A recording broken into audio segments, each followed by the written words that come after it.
Hello again everyone, welcome back. You might not know because I haven't covered the game a great amount on my channel, but the first ARPG I really went deep into was Path of Exile.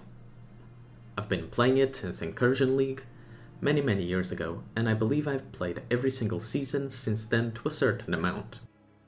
With the recent announcement and teasers for 3.25 season Settlers of Kalgur, there are a few things that I really hope to see happening in the full reveal in a couple of days that I believe would greatly benefit the game, so let's have a talk about that.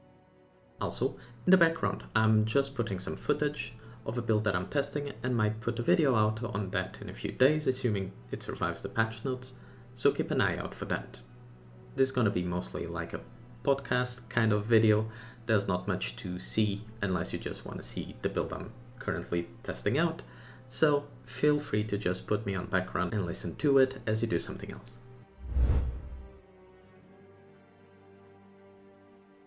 At this point, the current version of the endgame has been around for over 2 years, and I'm ready for something new. I never really enjoyed this endgame to begin with, in comparison to something like Conquerors of the Atlas or The Elder and the Shaper before that.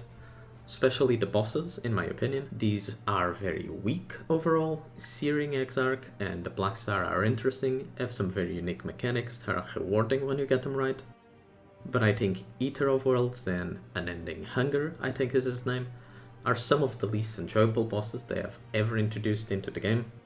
But I think since it seems from what we've seen so far in teasers that we might be going to a completely new landmass, it sounds to me like the perfect moment to introduce an entirely new endgame with new bosses, new progression systems and such. I'm very hopeful for that because currently this is the thing that is affecting my enjoyment of the game the most in a negative way.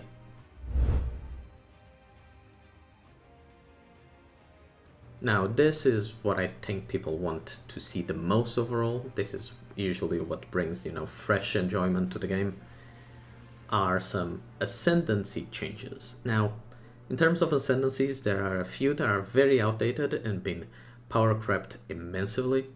Immediately springs to mind Assassin and Gladiator. Assassin has completely lost his identity. Elusiveness is nowhere near as strong as it once was. Crit is way easier to get these days, so Assassin barely has an edge in that direction. And overall, just doesn't fit the current roster of the game as it once did and could really do with some adjustments. Gladiator, on the other hand, in my opinion, still retains its identity overall. It still does very well as a bleed ascendancy. Unfortunately, bleed itself has been heavily nerfed, and due to that I think barely anyone plays Glad, as outside of bleed characters, Gladiator doesn't actually have a niche. And unfortunately the bleed nerfs have heavily affected him because of that. On top of that, its block nodes are a shadow of their former selves. One of them got completely reworked and put on the overall passive tree, everybody's passive tree, right? And even then it barely sees any use because it's completely nerfed. And the ones that are still there have been completely changed and barely add any value to builds these days, so I think these two are probably the ones that need the most love and should be prioritized if they're gonna change any ascendancy. Other than that, I think Raiders on slot 3 could use some touch-ups. I think 2 points to simply get Onslaught in the first node feels really bad in my opinion, when there are so many sources of Onslaught in the game these days. And finally, if I was to make a personal request here, I really want them to do something with Elementalist. I think Elementalist has been a terrible ascendancy from a fantasy and flavor standpoint for years. For a character that is supposed to be a master of elements, it is very ironic that 99% of its builds work with Ignite and nothing else. I would really enjoy if they could do something about this ascendancy, as it was my favorite for a very long time. Way back since the days of Triple Herald Blade Vortex, if you remember that. And that was glorious, was super fun, and it has unfortunately just been left in a state that I think is not very healthy. For a while, it looked like they were gonna do something about scaling damage with unorthodox ways when they introduced Lightning Conduit, and that scaled its damage through shock effect, but that got completely nerfed. It's still usable, but it's not very good. And they never introduced anything similar to Cold, and Elementalist just went right back to being just an Ignite ascendancy, which I think is it's a shame, and it could really do with something else there.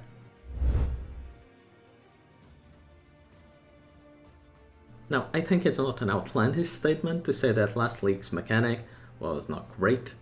It was not well received. Necropolis overall, I think, has been one of the worst performing leagues since ever in Path of Exile. And there's a few reasons for that. I think the more complex and into the mechanic you went, the least fun it became. And if you were playing in particular on SSF, and I say this because I was and I got a bit of experience with that, getting a very solid endgame craft could potentially take you weeks for a good chance to get the things you wanted, but it could take you such a long time. On top of that, it required you to use again, this is very common with PoE, but it required you to use an out of game like aid, like a spreadsheet, something to understand and to calculate how things work. And in PoE, we see those things as normal, but I really don't like that. I like when a league mechanic is straightforward and explains itself well enough that I don't need to go outside of the game and use a spreadsheet or a calculator or whatever it might be. Just make the mechanics logic and simple enough while still being fun. It shouldn't be that difficult.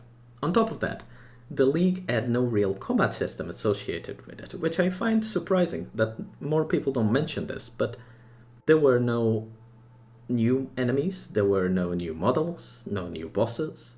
There's a singular NPC that is completely forgettable and could basically be replaced with a talking branch, and it would make absolutely no difference.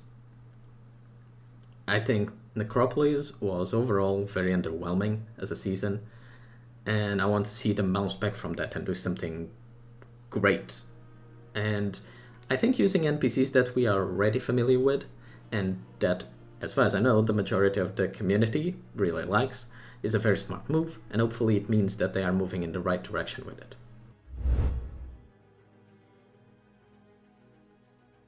Controversial, potentially here, but in my opinion, I would love to see them do a sweeping change with the uniques.